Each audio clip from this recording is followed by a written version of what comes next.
فرقوں میں تقسیم نہیں ہوگے۔ اور چوتھی ایک اور چیز بتائی جا رہی ہے، وَاذْكُرُوا نِعْمَةَ اللَّهِ عَلَيْكُمْ إِذْ كُنْتُمْ أَعْدَاءً فَأَلَّفَ بَيْنَ قُلُوبِكُمْ فَأَصْبَحْتُمْ بِنِعْمَتِهِ إِخْوَانًا، اور تم اللہ کی اس نعمت کو یاد کرو، اور تم اللہ کی اس نعمت کو یاد کرو جو اس نے تمہاری اوپر کی ہے، اللہ کی اس کرپا کو، اس مہربانی کو یاد کرو جو اس نے تمہارے اوپر نشاور کی ہے۔ کیا ہے؟ اِذْ كُنْتُمْ أَعْدَاءً، کہ آپس میں تم ایک دوسرے کے دشمن تھے، آپس میں تم ایک دوسرے کے حریف تھے، آپس میں تم ایک دوسرے کے خون کے پیاسے تھے، آپس میں تم ایک دوسرے کو مارا کرتے تھے، قتل کیا کرتے تھے، ایک دوسرے کی نفرتیں ایک دوسرے کے دلوں میں تھی۔ 1400 سال پرانا وہ زمانہ، نبی اکرم صلی اللہ علیہ وسلم کی آمد سے پہلے، اسلام کی آمد سے پہلے اس زمانے کی طرف اشارہ کیا جا رہا ہے کہ تم اللہ کی اس نعمت کو یاد کرو کہ تم آپس میں ایک دوسرے کے دشمن تھے، ایک ایک روٹی اور ایک ایک بوٹی کے پیچھے ایک دوسرے کی گردن اڑا دیا کرتے تھے، معمولی بات پر تم جھگڑا کر لیا کرتے تھے، ایک دوسرے کے خلاف مورچے سوال لیا کرتے تھے۔ فَأَلَّفَ بَيْنَ قُلُوبِكُمْ، تو اللہ نے تمہارے دلوں میں محبت پیدا کر دی، اللہ نے تمہارے دلوں میں انسیت پیدا کر دی، اللہ نے تمہارے دلوں میں محبت و وفاداری و ہمدردی پیدا کر دی۔ فَأَصْبَحْتُمْ بِنِعْمَتِهِ، تو تم اللہ کی اس نعمت کے ذریعے، یعنی قرآن کے ذریعے یا اسلام کے ذریعے یا اللہ کی اس نعمت جناب محمد رسول اللہ صلی اللہ علیہ وسلم کی تعلیمات کے ذریعے آپس میں بھائی بھائی ہو گئے۔ اس طرف اشارہ کیا کہ پہلے تمہاری حیثیت کیا تھی، پہلے تم کیا تھے۔ علامہ شبلی کی سیرت النبی پڑھیے، ایک آدمی کی بکری دوسرے گاؤں کے سردار کے کھیت میں چلی گئی اور اس نے تھوڑی سی گھاس کھا لی، اتنی سی بات کو لے کر دونوں خاندان میں لڑائی ہوئی کہ تیری بکری میرے یہاں کیسے آ گئی اور اس نے تھوڑی سی گھاس کیوں کھا لی۔ اس نے کہا جانوری تو ہے، چلا گیا تو کیا ہوا، تھوڑی سی گھاس کھا لی تو کیا ہو گیا۔ اتنی سی بات کو لے کے جو جھگڑا ہوتا ہے تو علامہ شبلی نعمانی لکھتے ہیں کہ یہ جھگڑا 27 سال تک چلتا ہے۔ ایک بکری کے گھاس کھا لینے کے پیچھے یہ جھگڑا دونوں لوگوں کے قبیلوں کے درمیان یہ جھگڑا جب چلا، خاندان میں جھگڑا چلا تو 27 سال، اور جب 27 سال کے بعد دونوں طرف سے مرنے والوں کی تعداد گنی گئی تو 40,000 لوگ 27 سال میں دونوں طرف سے مر چکے تھے۔ 40,000 لوگ مر گئے لیکن جھگڑا ختم نہیں ہوا اس ایک بکری کی تھوڑی سی گھاس کھا لینے کے پیچھے۔ 27 سال تک جنگ چلی، 40,000 لوگ مر گئے لیکن جھگڑا ختم نہیں ہوا۔ اسی طرف اشارہ کیا گیا اللہ کی اس نعمت کو یاد کرو کہ تم آپس میں ایک دوسرے کے دشمن تھے، تم آپس میں ایک دوسرے کے حریف تھے، تم آپس میں ایک دوسرے کے خون کے پیاسے تھے۔ فَأَلَّفَ بَيْنَ قُلُوبِكُمْ، تو اللہ نے تمہارے دلوں میں محبت ڈال دی۔ فَأَصْبَحْتُمْ بِنِعْمَتِهِ، تو تم اللہ کی اس نعمت سے آپس میں بھائی بھائی ہو گئے۔ وہ نعمت کیا ہے؟ وہ نعمت یہ ہے کہ اللہ نے اسلام نافذ کر دیا، وہ نعمت یہ ہے کہ اللہ نے محمد الرسول اللہ صلی اللہ علیہ وسلم کو آخری نبی بنا کر بھیجا اور نبی اکرم کی مقدس تعلیمات کے نتیجے میں تم آپس میں بھائی بھائی ہو گئے، یا وہ نعمت یہ ہے کہ تم قرآن کریم کی تعلیم کی روشنی میں آپس میں ایک دوسرے کے ہمدرد بن گئے۔ تو آئیے پہلی چیز اٹھاتے ہیں، اللہ سے ڈرو۔ ڈرنے کی بھی الگ الگ کیفیتیں ہوتی ہیں۔ اللہ سے ڈرنے کا کیا مطلب ہے؟ ایسے کرو اللہ کو کانپتے رہو؟ نہیں، اللہ کو دیکھا تو جا نہیں سکتا، اور جب دیکھا نہیں جا سکتا تو ڈرو گے کیسے؟ آپ اپنی زندگی پر نظر ڈالیے، ایک نوجوان لڑکا دھڑلے سے سگریٹ پیتا ہوا جا رہا ہے، سامنے سے اس کا باپ آ رہا ہے، ایک دم ڈر گیا، پھینک دی سگریٹ کی، باپ کی نظر نہ پڑ جائے۔ باپ سے آپ ڈر رہے ہیں، اور ڈرنے کا مطلب یہی کہ باپ کا ادب ہے یہ کہ کم سے کم میرے باپ کم سے کم ہمیں سگریٹ پیتا ہوا نہ دیکھیں، یہ احترام کر رہے ہیں آپ۔ ڈرنے کا مطلب یہ تھوڑی کہ باپ اٹھا کے پٹک دیں گے، ارے اب تو تم اس سے زیادہ مضبوط ہو چکے ہو، اگر دونوں میں لڑائی ہو جائے تو تم ہی اپنے باپ کو اٹھا کے پٹک دو گے۔ تو یہ باپ کا ڈر ہے نہیں، باپ کا ادب و احترام ہے، اور آپ تو جلدی سے سگریٹ پھینک دی، لیکن کہا یہی جائے گا کہ آپ اپنے باپ سے ڈر رہے ہیں، ڈرنے کا حق ادا کر رہے ہیں۔ بڑے بھائی کا ادب، اس کے سامنے سگریٹ نہیں پی رہے ہیں۔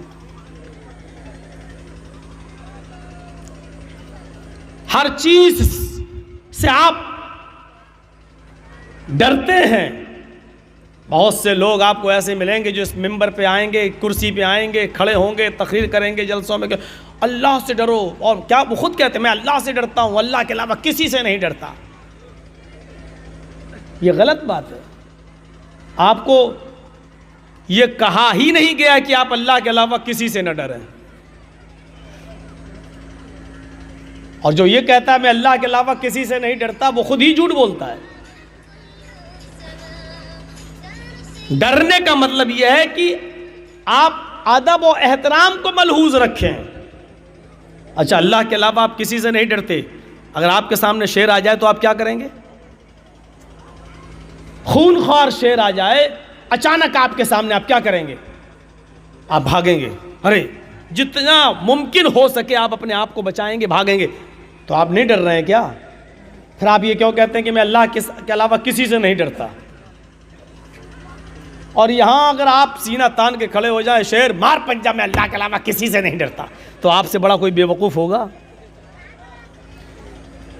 یہاں آپ کو نہیں کہا جا رہا کہ مت ڈرو، ڈرنا پڑے گا شیر سے، اور ڈرنے کا مطلب یہ ہے کہ جتنا ممکن ہو سکے آپ اس سے دور ہو جائیں، ورنہ رام رام ستیہ ہو جائے گی۔ سانپ کو دیکھتے ہیں تو سانپ سے ڈرنے کا مطلب کیا ہے؟ زہریلا سانپ ہے، آپ اس کے منہ میں جان بوجھ کر انگلی مت دیجئے، ورنہ مارے گا ایک ڈنک اور ڈس لے گا، مر جاؤ گے۔ تو آپ سانپ سے بھی ڈرتے ہیں، اور اس سے ڈرنے کا حق یہ ہے کہ آپ اس کے منہ میں انگلی نہیں دیتے ہیں۔ گھر میں آگ لگ گئی، آپ آگ سے بھی ڈرتے ہیں، اور آگ سے ڈرنے کا مطلب یہ ہے کہ آگ میں جان بوجھ کر آپ جمپ نہیں لگاتے، کودتے نہیں ہیں، چھلانگ نہیں لگاتے، یہی اس سے ڈرنے کا حق ہے، یہی اس سے ڈرنے کا مطلب ہے۔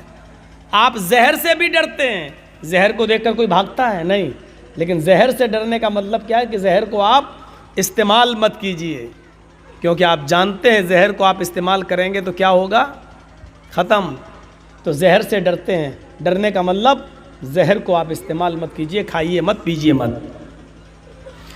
ان تمام چیزوں سے آپ ڈرتے ہیں، اس کے حق کے ساتھ زہر سے ڈرتے ہیں، اس کو استعمال نہیں کرتے، آگ سے ڈرتے ہیں، اس کے اندر جمپ نہیں لگاتے، شیر سے ڈرتے ہیں، اس کے سامنے آپ چھلانگ نہیں لگاتے، سانپ اور بچھو سے بھی آپ ڈرتے ہیں، ان کے ڈسنے سے آپ دور رہتے ہیں، اس کے قریب نہیں جاتے۔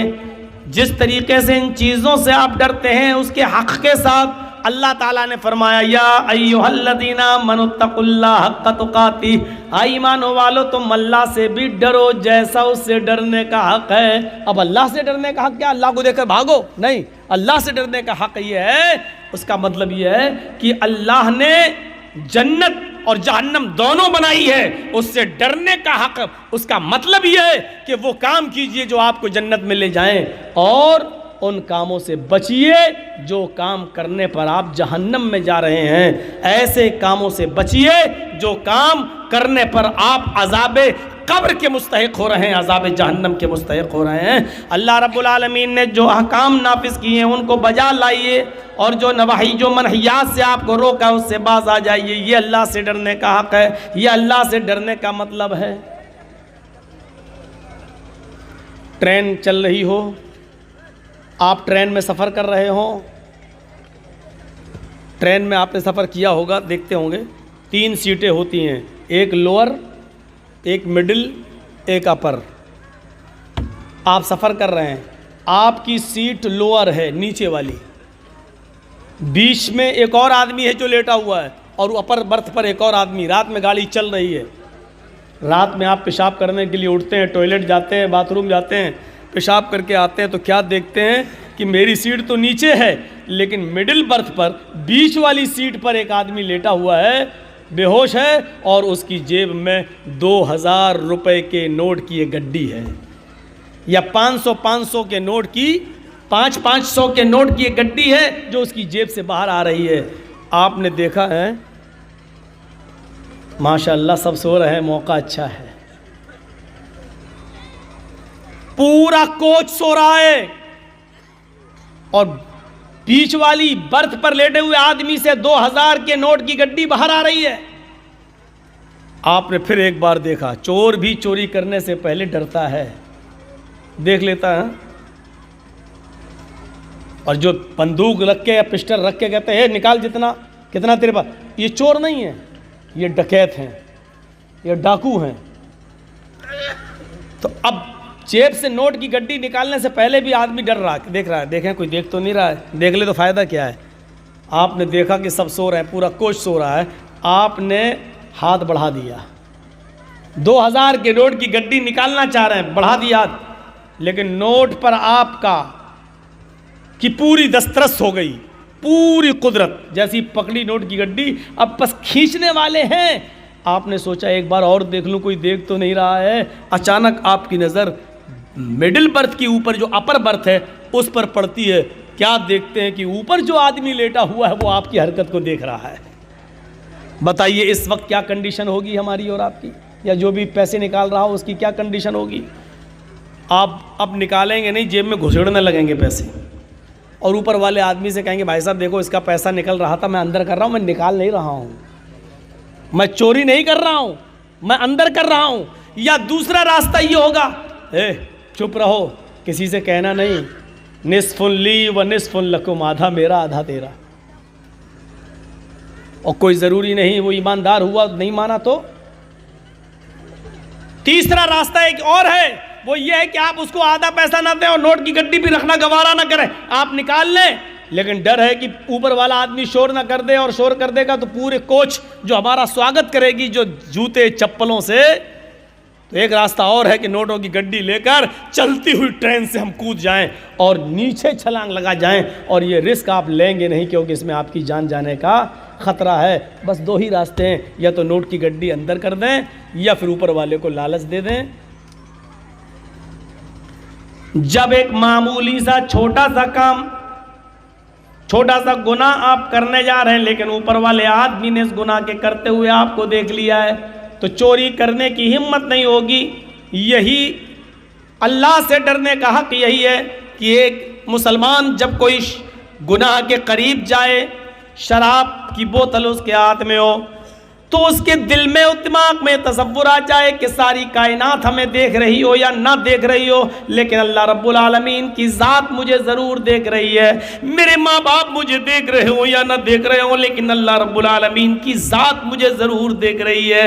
یہ تصور اگر ہمارے دل و دماغ میں آ جاتا ہے میرے بھائی، اور شراب کی بوتل ہم چھوڑ دیتے ہیں، جوا کھیلنا ہم چھوڑ دیتے ہیں، بیڑی سگریٹ پینا ہم چھوڑ دیتے ہیں، ہر غلط کام کرتے وقت یہ تصور آ جائے کہ دنیا کی کوئی نگاہ ہم کو دیکھ رہی ہو یا نہ دیکھ رہی ہو، لیکن اللہ رب العالمین کی ذات تو مجھے دیکھ رہی ہے، یہ تصور اگر ہمارے دل و دماغ میں آ جائے تو ہم گناہ چھوڑ دیں، لیکن یہ تصور آنا چاہیے کہ اللہ کی ذات ہمیں دیکھ رہی ہے۔ یہ ہے اللہ سے ڈرنے کا مطلب۔ معاشرے کی اصلاح میں سب سے پہلی چیز یہ ہے کہ اللہ کا خوف ہونا چاہیے، اللہ کا ڈر ہونا چاہیے۔ اور آپ دیکھ لیجئے جب بھی نکاح ہوتا ہے کسی آدمی کا تو اس میں یہی آیتیں پڑھی جاتی ہیں، 3 آیتیں، اور تینوں جگہ آمنوا اتقوا اللہ، آمنوا اتقوا اللہ۔ کیوں؟ کیونکہ انسان کی پوری زندگی اللہ سے، تم شادی تو کر لیے، ایک پرائی لڑکی اللہ کے کلمے کے ذریعے اب تمہارے اوپر حلال ہو چکی ہے، اس کا جسم یہاں تک کہ اس کی شرمگاہ بھی تمہارے لیے حلال ہو چکی ہے۔ اب ہر معاملے میں پوری زندگی اس کے ساتھ تمہیں رہنا ہے، تمہاری پوری زندگی تقوی کے ساتھ گزرنی چاہیے، اللہ کے ڈر کے ساتھ گزرنی چاہیے۔ ایک باپ نے اپنے لخت جگر کو 15 16 18 20 سال تک پال پوس کر آپ کے سپرد کر دیا، اور اللہ کے کلمے کے ذریعے آپ نے اس کو اپنے اوپر حلال کر لیا۔ اب اس کی پوری زندگی کے ذمہ دار آپ ہیں۔